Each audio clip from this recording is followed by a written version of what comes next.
A vehicle with registration number T629AT, owned by Premier Company, left the road and crashed, causing injury to 7 passengers. Tanzania Forest Services Agency in Lake Zone has seized 220 sacks of charcoal which were being transported from Tabora to Mwanza after passing through 4 inspection stops without being inspected. The cargo was seized at Kisesa by traffic police and TFS officers. The drivers told me that the supporting documents are with the owner of the goods, who has gone ahead. I asked him to allow me to inspect the goods, but he said that he'd rather wait for the owner. I was not in the vehicle, so I don't know what is going on. However, we have all supporting documentation. No stamping of documents at checkpoints has 2 implications. One is the charcoal did not come through the route, or officers failed to fulfill their responsibilities. I urge all traders to follow set rules and regulations.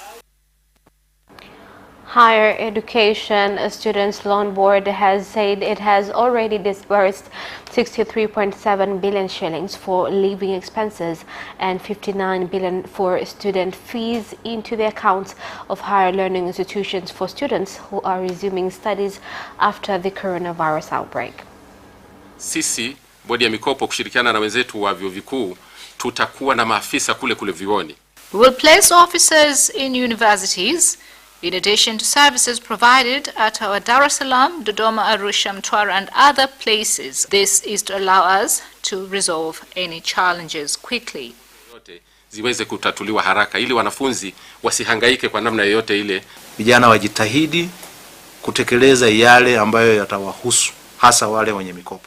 Students should fulfill their responsibilities, particularly on student loan, as well as signing payment receipts. If we all fulfill our responsibilities, then everything will run smoothly. Wajibu wake, basi masomo yataenda vizuri. Ni kuwaomba na kuwataka wanafunzi wote wa vyuo vya elimu ya juu nchini. All higher learning institution students must follow government directive so that by June 1st they are back to studying. Mbalimbali ambapo wanafunzi wameshaanza kuripoti. Tanzania Tourism Board, in collaboration with stakeholders, have launched a video which depicts various tourism attractions in the country. The video, themed Tanzania Unforgettable, aims to promote Tanzania's tourism attractions globally.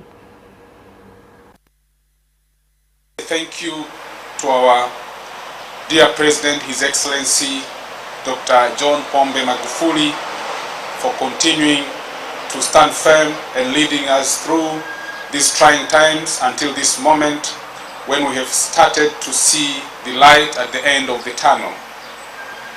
I would like to commend on the good work done by the Tanzania Tourist Board for achieving this important milestone in the promotion of our country. At the present, global tourism market is full of competition, especially in this time when the COVID-19 tragedy has severely affected tourism-related activities across the globe, as each destination is trying to find a way to bring its tourism industry back to its place. As some countries begin to remove lockdowns and travel restrictions, we believe that these videos have come out at the right time and have given great opportunities to Tanzania to showcase to prospective and potential tourists that what it has to offer as one of Africa's leading tourist destinations. Honorable Minister, today TTB is honored to unveil to the world its new destination promotional video. The video is a result of your vision to see that Tanzania is better positioned and perceived through an identity which will showcase the beauty and uniqueness of Tanzania, which distinguishes it from other destinations. The Southern Africa Development Community SADC Council of Ministers meeting has agreed to address challenges facing lorry drivers in border areas as member countries deal with the coronavirus pandemic. Now, the statement was made by the chair of the SADC Council of Members, Professor Magamba Kabudi, after the three-day digital meeting. Kwamba madereva hawa tuwahudumie kwa njia ya heshima. We've all agreed to treat drivers decently, recognizing that their job is not easy. Nonetheless, we must continue to take precaution. We've agreed to use this time of the COVID-19 to strengthen our industries, be it on sanitizer, manufacturing, or other items. Huu wa leo wa SADC tunao pamoja na Zambia. We've been discussing about movement of goods across our borders. A resolution on how to move goods across Tunduma will also be found. Patikana ufumbuzi wa upitishaji wa mizigo Tunduma. President Dr. John Magufuli has inspected preparations for the foundation stone laying ceremony for construction of Chamwino State House in Dodoma, which will take place tomorrow. The foundation stone will be laid by President Dr. John Magufuli, Mama Maria Nyerere on behalf of Father of the Nation Mwalimu Julius Kambarage Nyerere, retired President Ali Hassan Mwinyi, Benjamin Mkapa, and Jakaya Kikwete.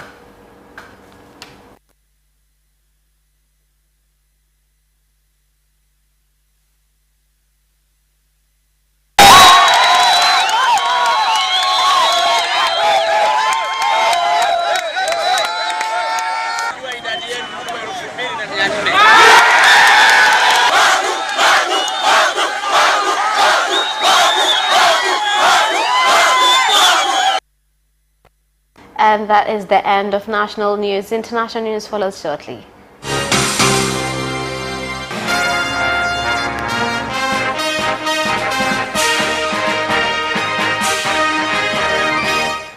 And in international news, thousands of traders and shop owners in Kampala City, Uganda, were ordered to close their businesses by security forces.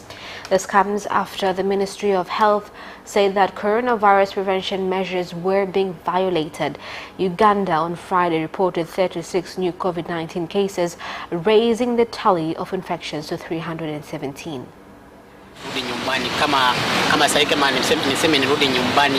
I live very far from here.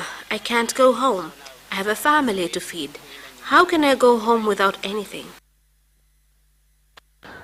Burundi's main opposition party has filed a case in the country's constitutional court challenging last week's presidential election result, which was won by the governing party candidate, retired General Evariste Ndayishimiye, claiming there is evidence of fraud. Opposition leader of the National Freedom Council, Agathon Rwasa, has said if the court does not rule in his favor, the party would take the case to the East African Court of Justice in Arusha, Tanzania.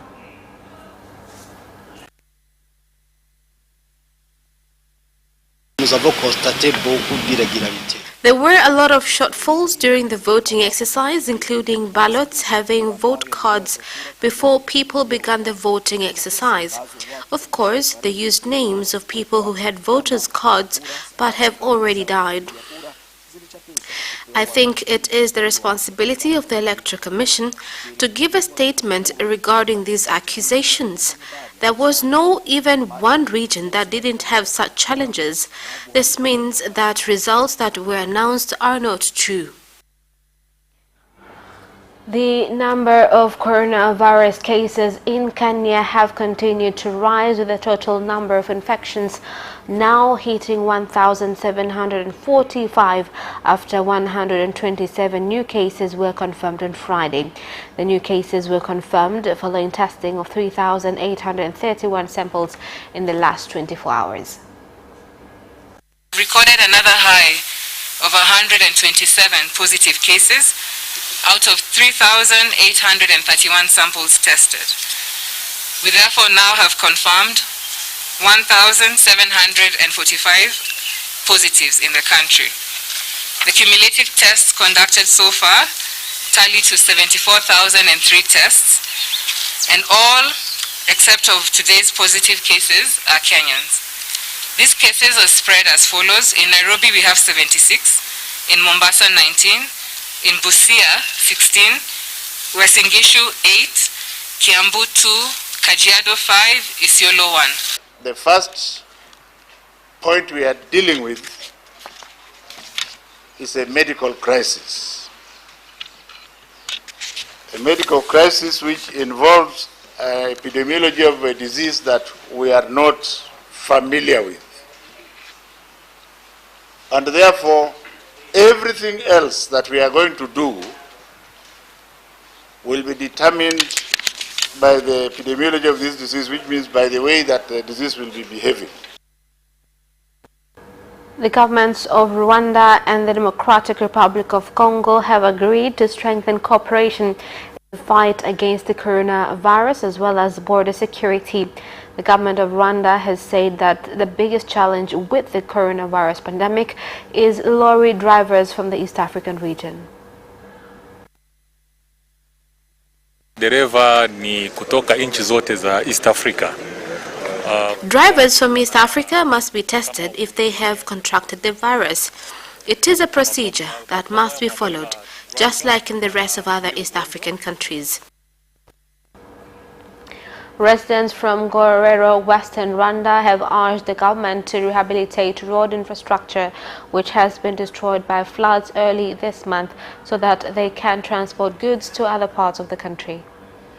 We no longer go to Ngororero markets, the same as people from Ngororero do not come to us. We lost means of transporting our crops to the other side.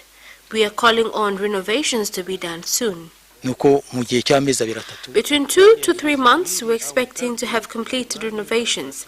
We urge people to remain calm and patient since renovation exercises have begun. And that is the end of international news. Business news follows next.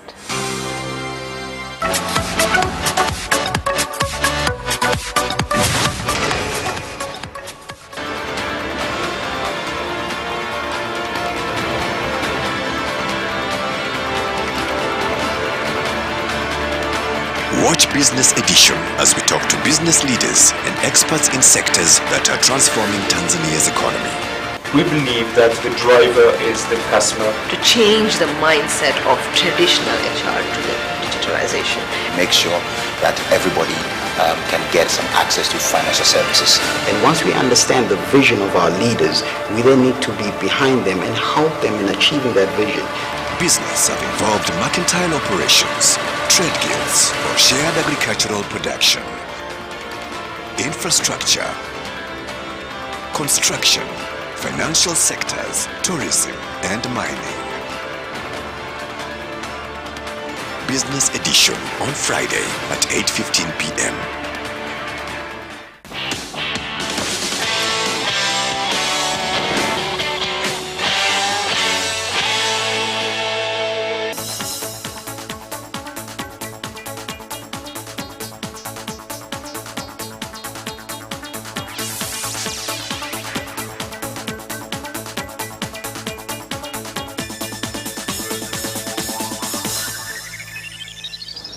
Welcome back, and in business news, Geita region has started the process of construction of a sugar factory in the region's district council in order to address the problem of frequent sugar shortage in the country.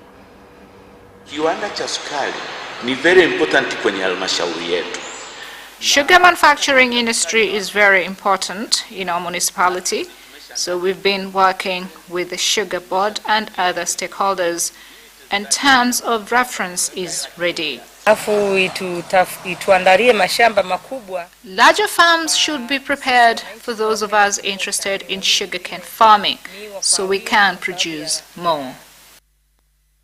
Potato farmers at the government-owned Rongai tree plantation have expressed concern on the problem of middlemen who buy a 100-kilogram sack of potatoes for between 35,000 and 55,000 shillings instead of between 60,000 and 80,000 shillings. They raised their concerns to the District Commissioner of Rombo District, Kilimanjaro region, after 2 lorries carrying potatoes bought from the farmers were seized for violating weight and measures regulations. Small-scale farmers are the ones that are highly affected, because in 1 hectare of land we can get up to 10 sacks. But when the middleman comes, they are all worth of 5 sacks only, something that is making many farmers face a lot of debts since they do not earn any profit from yields of that season.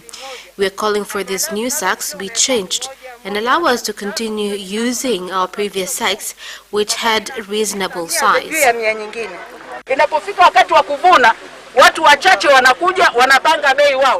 When harvesting time comes, no one has the mandate to come and set price for you.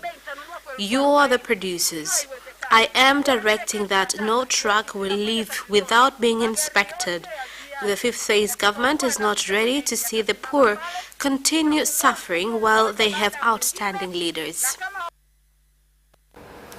And the Deputy Minister, Prime Minister's Office for Labour, Youth and Employment, Anthony Mavunde, has directed district councils in the country to ensure the 10% allocation of their budget is accessed without delay by groups of youth, women and people with disabilities. It is the government's plan to enable native producers, more so in women and the youth, and since the youth are given preference, it is easy for them to achieve their objectives. And that is the end of business news. Sports news follows shortly. Away first time, good start from Bolt. Bolt leading a moment and going away. Gay trying to go with him and he's going to be dragged through the second place, but he's going to win it by 2 meters. Away first time, good start from Bolt. Bolt leading a moment and going away. Gay trying to go with him and he's going to be dragged through the second place, but he's going to win it by 2 meters.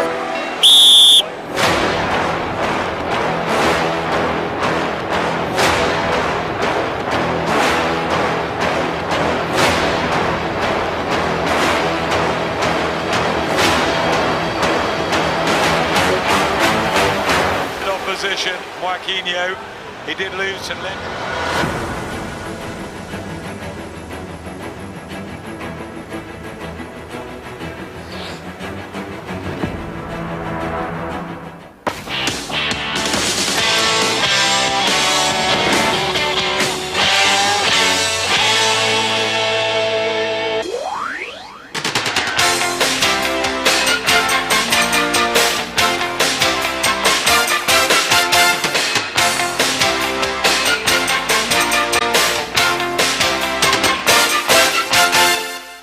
And in sports news tonight, the Azam Federation Cup draw has been announced where Simba will play with Azam and Yanga facing Kagera Sugar.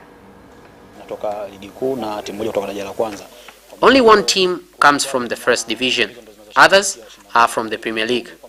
So we are getting back so we can play in this time with great caution. The aim is to finish the quarterfinals in late June and have the semi-finals on July as well as the finals, so that we can get the national champion that will represent the country in the CAF Confederations Cup. Simba head coach is satisfied with his team's training performance despite missing out on group training. I must say I expected worse after 2 months, so that means most of the guys were doing maybe not exactly what we were asking to do, because it's not always possible. We had an individual program on the road or on the beach. Some are not always able to do it, but at least they did a good job. And in general, I'm not disappointed about the level we found when we started training again. So it's not where we should be, but that's impossible after 2 months of no games and no high-intensity trainings. But at least everyone was doing a basic job, and when they came back, it was decent. The FA Cup final will be held on 1st of August with the quarter-finals given provisional restart dates of 27th and 28th of June. Here's the story. It's 10 days after the Premier League is set to kick off again. The competition had reached the quarter-final stage when football in England was suspended on 13th of March. No decision has been reached on whether the cup ties will be played at neutral venues. The semi-finals will take place over the weekend of 18th and 19th of July, with the intention being for those matches and the final to be played at Wembley as usual, with all the ties being behind closed doors. The news will be a boost to the FA from a financial perspective. Its chief executive, Mark Bullingham, warned in April of the governing body facing losses of up to £150 million as a result of the disruption caused by the COVID-19 pandemic. The Williams Formula One team is to consider putting itself for sale in order to ensure its future. Here are more details. The team, still one of the most successful and longest running in Formula One, has been fiercely independent in the hands of owner Sir Frank Williams since its debut in 1977. However, after announcing losses of £13 million last year and under increasing financial pressure because of the coronavirus, Williams are to open negotiations on the partial or complete sale of the company. On Friday, the team issued a statement announcing it was to take a new strategic direction and will be assessing businesses interested in investment or takeover. Williams stated they were already in discussions with a small number of potential investors. And Liverpool and Everton will next week oppose plans to make them play at neutral venues when the Premier League restarts, amid concern that football supporters in general are being portrayed as lockdown breakers. Here's more on the story. Runaway leaders will be denied any opportunity to win the club's first league title in 30 years at Anfield, and the plans outlined by Mark Roberts, the lead for football policing and Deputy Chief Constable of South Yorkshire Police. Police want 6 high-risk matches switched to neutral venues amid the coronavirus pandemic, which are Everton versus Liverpool, Manchester City and Liverpool, Newcastle versus Liverpool, Manchester City versus Newcastle, and Manchester United versus Sheffield United, and the game in which Liverpool could secure the league title according to statement. That will be the Merseyside Derby on the restart weekend of 20th to 21 June, should City lose at home to Arsenal on the reopening night of 17th of June. And that Sports Item ends our news bulletin for tonight. My name is Khadija Zimbwe. Thank you for watching.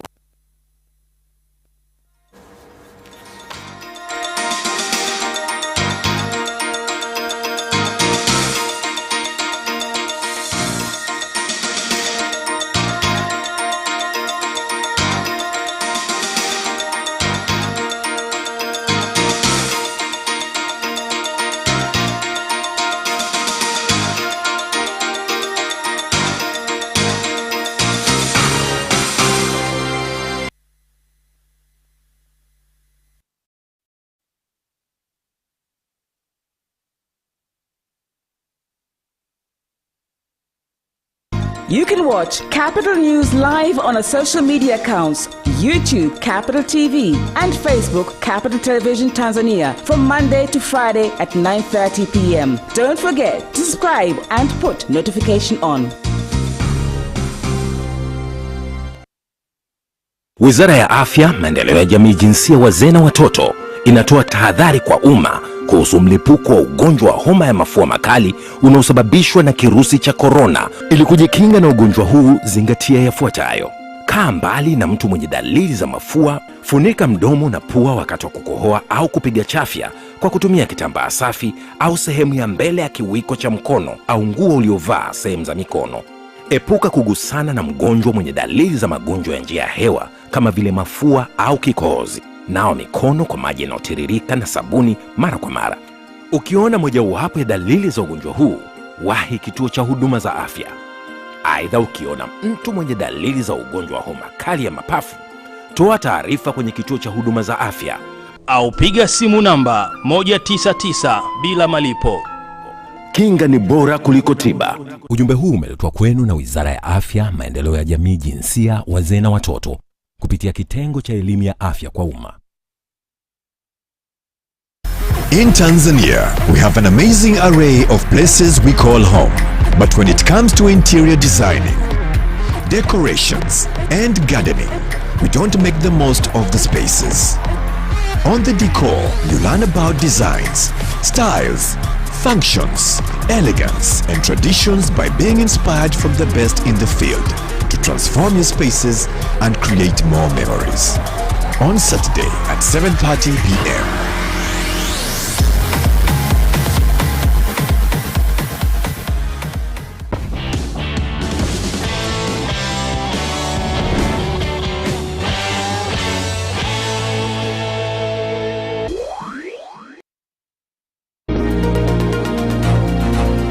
Karen, tell us, how has it been going at this year's festival? Well, the turnout, Vanessa, is amazing as it is. Thomas, hello.